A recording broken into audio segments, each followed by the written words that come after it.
everyone, I'm Shen and welcome to my channel where I will be going into book reviews, movie reviews, anime reviews, just a whole bunch of stuff. This is really just a space for me to dump my creative projects.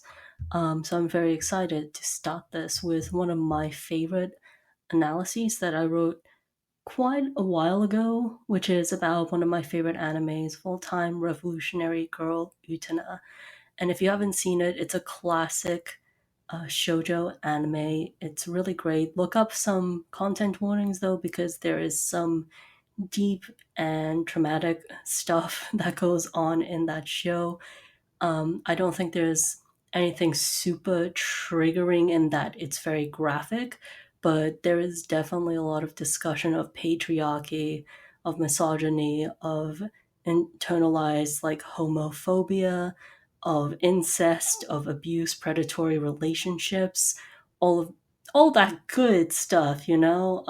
So definitely go into Utena with those warnings. But this is an analysis that I wrote for the Anime View, which is a website that talks about anime, manga, all kinds of animated content, really great, and headed by a great team.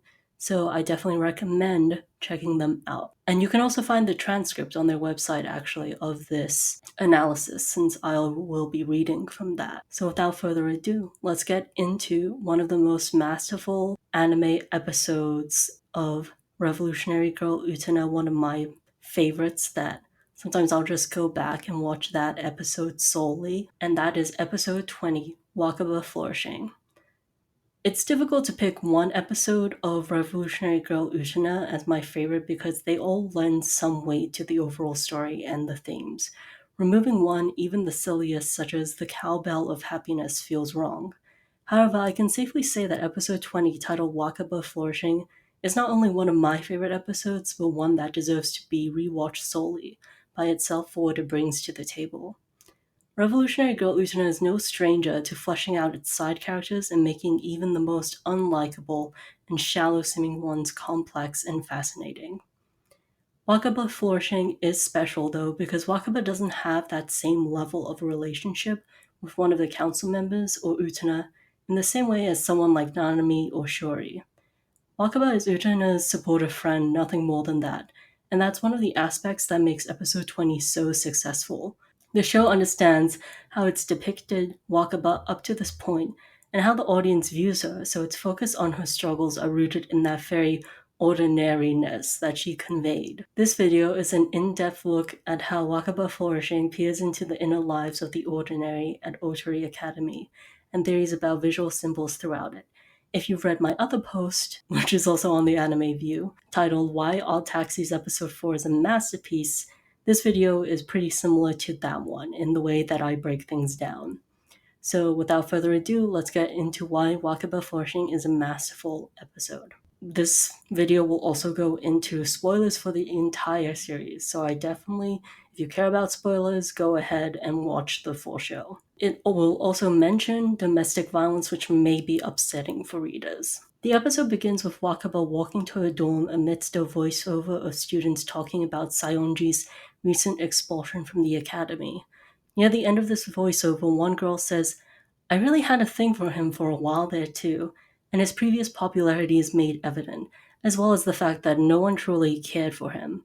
Amidst this are flashbacks to the duel that caused Sayonji to get expelled as he fought Utena and injured Toga when the latter jumped in front of Utena to quote-unquote save her. As the girls continue talking, the show hammers in how pathetic Sayonji has become in the eyes of the students and his previous admirers.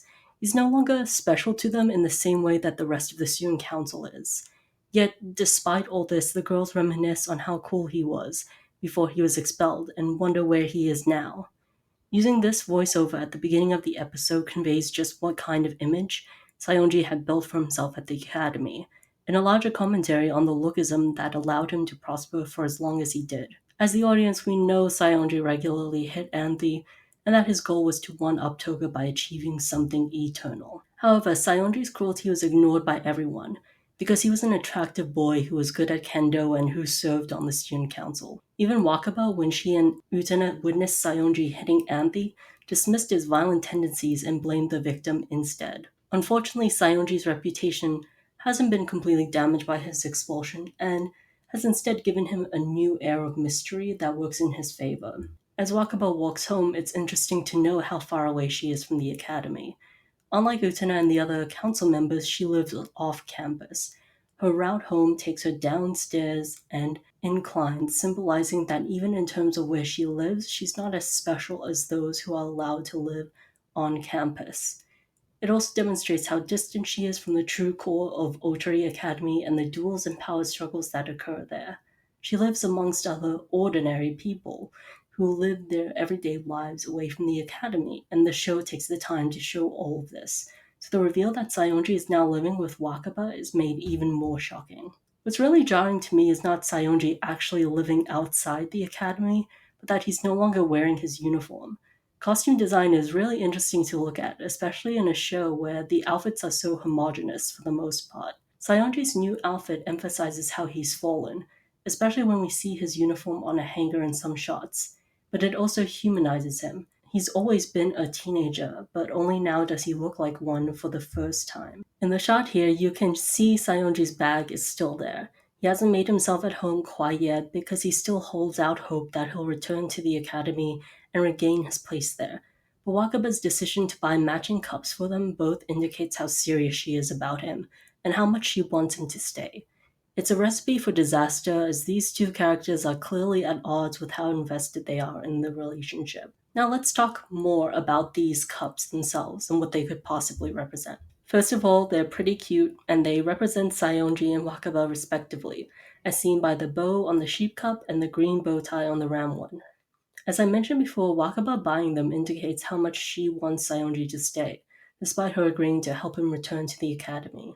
I don't think she recognizes this desire yet, as it's a subconscious wish until she's threatened by him actually about to leave and return to the academy and to Anthe. The matching cups also indicate to me that Sayonji and Wakaba are more alike than perhaps either one would like to admit, and for a reason that may be unpalatable to them both.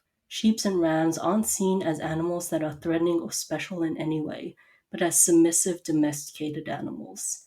Despite Sayonji seeing himself and being seen by others as special, the matching cups and his role throughout the story is far from being anything special. At the beginning, Sayonji is almost bland and comical in how evil he is, and it's made clear after the first two episodes that he isn't as big of a threat as the other council members, especially Toga. He's easily manipulated by those around them and then pushed into leaving school. When he does leave, he still believes Toga is a true friend and has his best interests at heart. Sayonji's naive nature and role in the anime makes the matching cups very appropriate, as in the eyes of the audience, Sayonji is ordinary and gullible too. He's this supporting character who couldn't even cut it as one of the big villains. By getting matching cups, Wakaba is noticing that the two are similar more than he wants to admit it, and signaling this similarity to the audience. It's made immediately clear how much Sayonji is manipulating Wakaba by playing upon her pity and love for him, but Wakaba isn't entirely a victim either, and is also using him, subconscious as it may be. In response, she smiles and quickly locks the door. Wakaba's first question to him is, "Did anyone come by?" And while it may come off as concern that he'll be discovered living with her, I read these actions based on the fear that someone will take him away and the desire to keep him to herself. Throughout the episode, Wakaba calls Sayonji her secret, and there's a clear pleasure that she gets out of doing so. It makes her feel happy to be relied on, and she thinks to herself, "He was a distant dream that I thought I could never reach. When you think about it, I never could have had him." These thoughts are important because they show how Wakaba's love for Sayonji now is partially based on possessing something that was previously unattainable. Despite his cruelty towards others and even her when he posted her love letter for everyone to see, she still helps him out because she wants to be close to him and to be special. Unlike all those other girls at the beginning who wondered where Sayonji is, Wakaba knows where he is. In her mind, she's different from them and has begun to be separated from ordinary people. On Sayonji's end, he apologizes to Wakaba for still staying in her room, but has no intention to leave. I find it funny and sad that Wakaba ignores most of his posturing and his flattery towards her, as if she's heard this before, and she probably has, but the moment he pretends he's leaving, she practically begs him to stay. Unfortunately, Wakaba never gets to ask him if he'd like to begin dating, as she clearly wants to, when they're interrupted by a fellow student knocking. In one of the funniest bits in the show, Sayonji promptly spider crawls away and hides under the bed. When he crawls out, he pretends to be cool again. It's a ridiculous scene, but emphasizes just how in love Wakaba is with him and what he represents, that she's willing to ignore his pathetic moments. On the surface, Wakaba seems happy, but it's shown that she's neglecting other things in her life, like hanging out with Utena to return to Sayonji at home. Ironically, Wakaba's desire to keep Sayonji with her to make her special, as if some special quality of his will rub off on her, is similar to people's desire to possess the Rose Bride or the Sword of Dios throughout Revolutionary Girl Utena. By possessing both, a duelist is supposed to have the power to revolutionize the world, yet no one has done it yet. Even Utena doesn't revolutionize the world by the end of the series. Sayonji doesn't actually make Wakaba more special, but the show implies that there is some change that comes over her. Utena notices it and asks Wakaba whether something good has happened to her, which she laughs off. There's a montage of Wakaba flourishing and doing well in school, and most importantly of all, being the center of attention. One question I'd like to pose, though, is whether this would have happened anyway without Sayonji, and I truly believe it would have. Rather than it being a case of Sayonji transferring some special quality to her, I believe that this is more a result of distancing herself from Utena and of showing us the results of confidence. When Wakaba is around Utena, Wakaba fades into the background. Even in terms of character design, Utena is meant to stand out amongst everyone, including the Student Council, and we've never seen Wakaba around other people without Utena. Perhaps when not focused on the most special person at the academy beside her, Wakaba truly does flourish. It's also important to note that this kind of flourishing is one that our society typically deems successful. That is, Wakaba flourishes academically and socially, but like many of the other successful characters in the series, there remains a fragility beneath this exterior. It's surface level and built on a shaky foundation. As Utena's curiosity over Wakaba's recent change increases, she turns to a recently growing confidant and the true antagonist of the show, Akio. By this point, Akio has successfully charmed her into believing they're truly friends, or that at the very least she's found a caring and trustworthy adult to talk to about her problems. Instead of telling Utena to talk to Wakaba, though, and to communicate in a healthy manner, Akio only isolates Utena more by perpetuating the myth of being special. Akio even tries to sever Utena's ability to empathize with Wakaba by telling her, "You wouldn't understand, would you? You're born for a special destiny.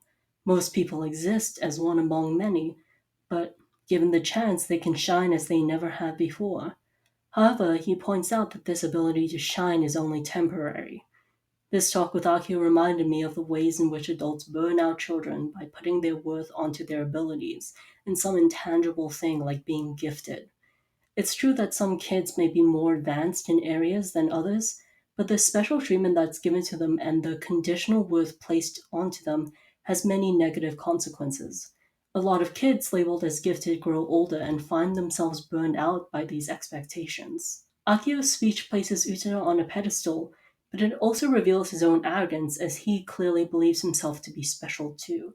When Akio fell from Grace's Dios, he still sought power in any way that he could, and believed himself to be above all law, including morals, because he was the prince.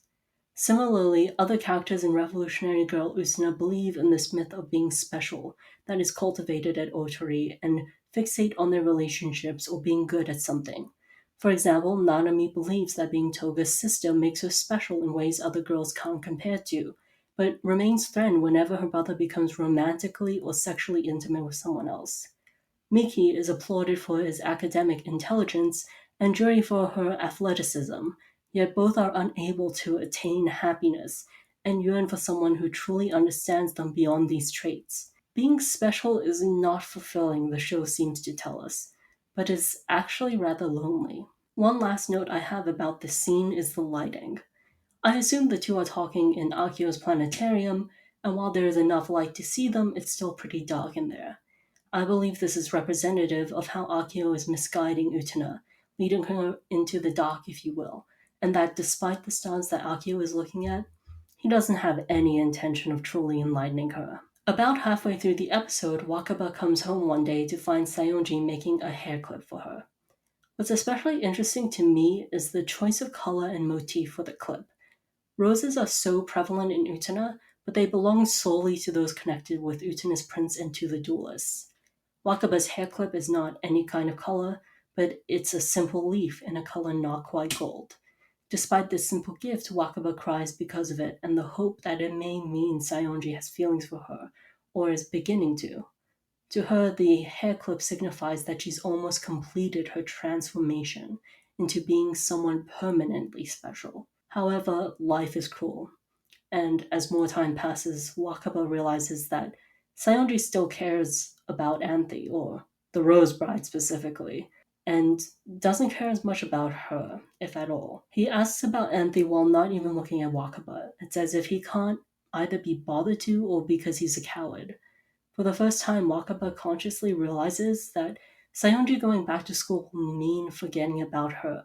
The hair clip, while nice and still meaningful, as Sayonji truly did it out of a moment of appreciation, doesn't erase the fact that he's still clearly set on Anthe. The setting for this realization is at a supermarket, as the Absolute Destiny podcast points out in their great episode on Wakaba Flourishing.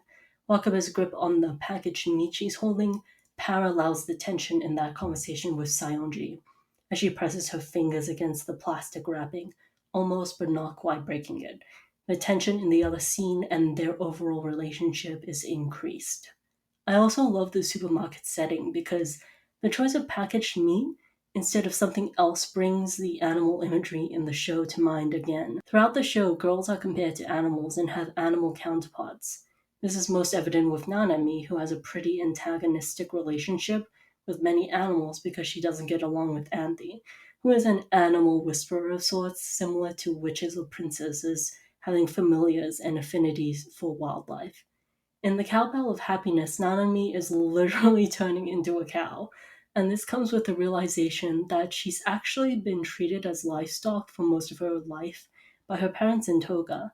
There's more cow imagery later, with even Utena and Anthe being connected to it through bell earrings and certain poses that call back to the cowbell of happiness. In short, the idea of girls as livestock to be used and consumed by the men in their lives who are in a position to hurt them is brought up time and time again.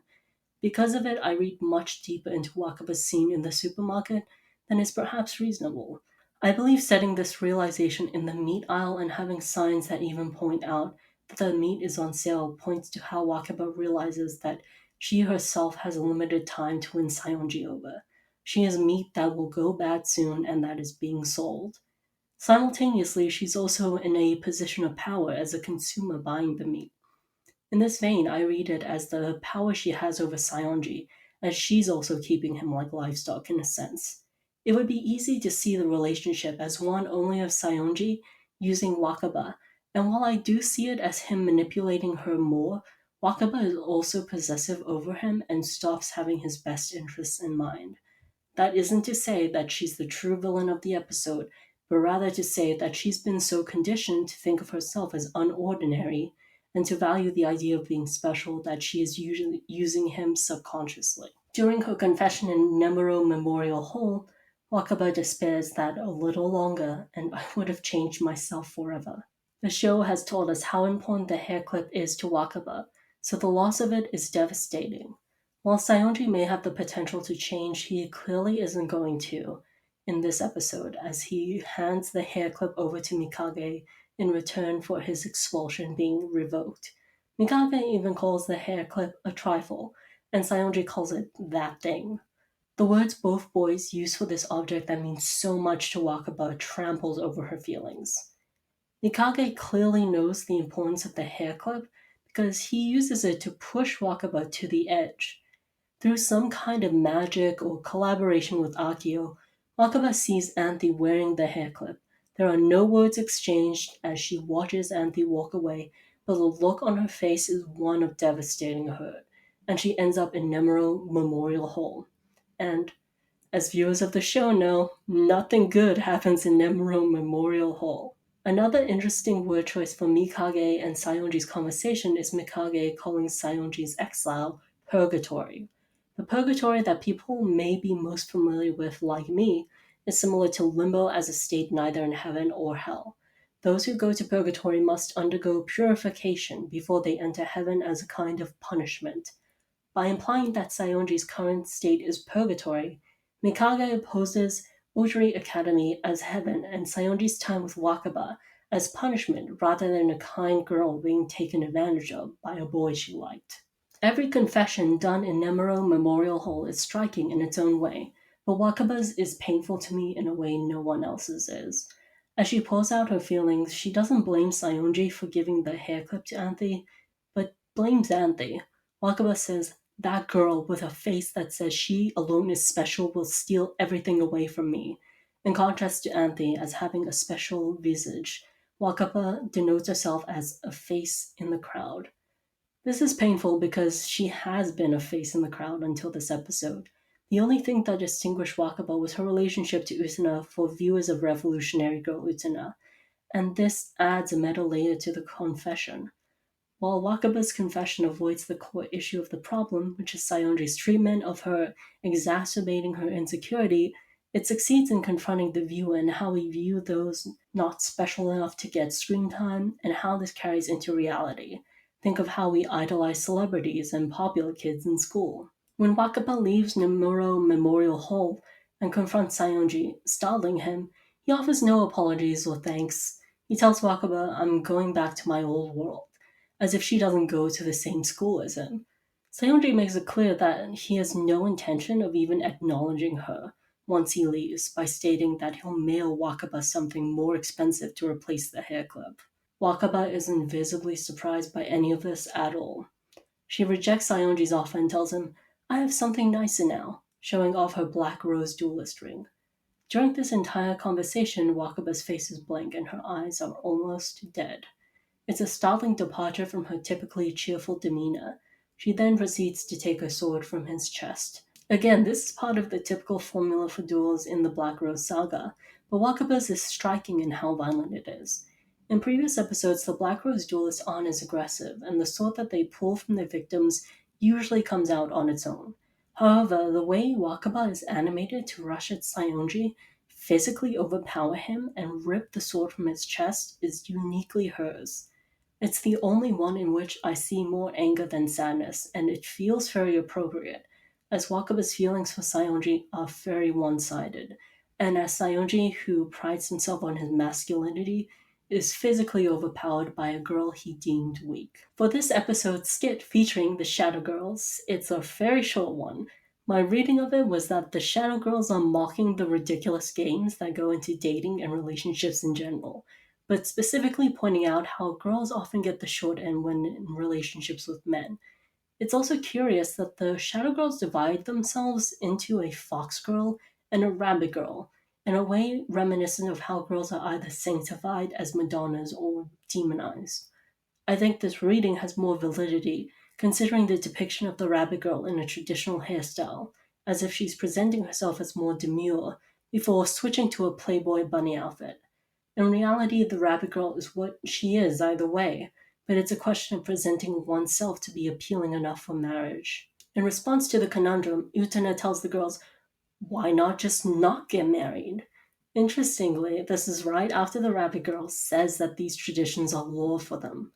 Utena's response is also ironic considering that she is part of this fairy system. The conditions for being the Rose Bride are just as arbitrary, something Utena even acknowledges at the beginning of the series. This response demonstrates a certain carelessness to Utena's character that we've seen previously and that will be important in the future. The duel in this episode is my favorite in the entire anime, with the finale in close second. For Wakaba, the tables that show up during duels in the Black Rose saga are filled with the leaf hair clip in multiple colors. To me, this represents all of the possibilities and potential Wakaba and potentially Sayonji could have had if things hadn't gone the way they did. The spread of colors is once again reminiscent of how flowers come in all colors when you take natural and dyed ones into account, yet leaves are never given the same treatment. Leaves are just seen as accessories, as background characters to the flowers. So seeing them in as many colors as flowers can be read as both touching and tragic. On one hand, Wakaba's nature as a leaf will never change, it seems to say. Yet the leaf is just as worthy and as full of potential as the flower, isn't it? As with Wakaba pulling the sword from Sayonji, her duel with Utena is vicious, one of the most aggressive in the show. It's also one of the few times I've been afraid that Utena may lose as she takes on the defensive position and refuses to pull the sword from Anthe. Utena still sees Wakaba as a friend, but Wakaba views Utena as an enemy and vents her frustrations with the entire system and Sayonji onto her. She scoffs at Ushina's ability to understand her, yelling, "You and that girl in the student council too. You use the special gifts you were born with and without a second thought trample the rest of us." It's a powerful sentiment because there's a kernel of truth in there. There's an earlier episode in Revolutionary Girl Utena titled For Friendship, perhaps, and I feel that this episode would have fit that title in some ways. Utena never pulls her sword on Wakaba and uses Wakaba's own sword to cut the rose on her uniform instead. There's a pivotal moment when she grabs Wakaba's hand, acknowledges that she can't fully understand her, but still wants her friend to be happy, and spins her around. While previous duelists have fallen to the floor, signaling they've lost and have now been abandoned by the Black Rose Circle, Ushina holds on to Wakaba. Friendship doesn't fix everything, but I like to think that Wakaba understood that Utena cared for her at that moment. It's also the second time Wakaba cries in the episode, as she finally resigns herself to the understanding that Sayonji never cared for her, but that Utena does. To me, it's pivotal that she cries while looking at the castle that hovers above the dueling arena. It's as if she realizes how unreachable the ultimate special place is. Black Rose duelists lose their memories after a duel, and it's significant that they still carry a large portion of the problem burdening them before it afterwards. As Wakaba takes her long walk home, there's a sense of melancholy, and she's no longer rushing towards Sayonji. But there's also some peace in it as well, even if no one is there to welcome her back anymore. I feel as if I've been writing this for a long time, but I definitely know there are some things that I missed. This is such a packed episode and shows how successful Revolutionary Girl Utena is at utilizing its formulas and in creating visual imagery. I don't rewatch the entire show every other month, but this is definitely one of my favorite episodes to put on when that itch comes. There's no doubt in my mind that Wakaba Flourishing is one of the best episodes on Revolutionary Girl Utena. If you have any thoughts about the episode, any comments about the video, please feel free to leave a comment below, to subscribe to this channel, even though there's only one video currently, or to follow me on Twitter or anywhere else that I've linked below. Thank you for taking the time to watch this, and I'll see you later. Bye!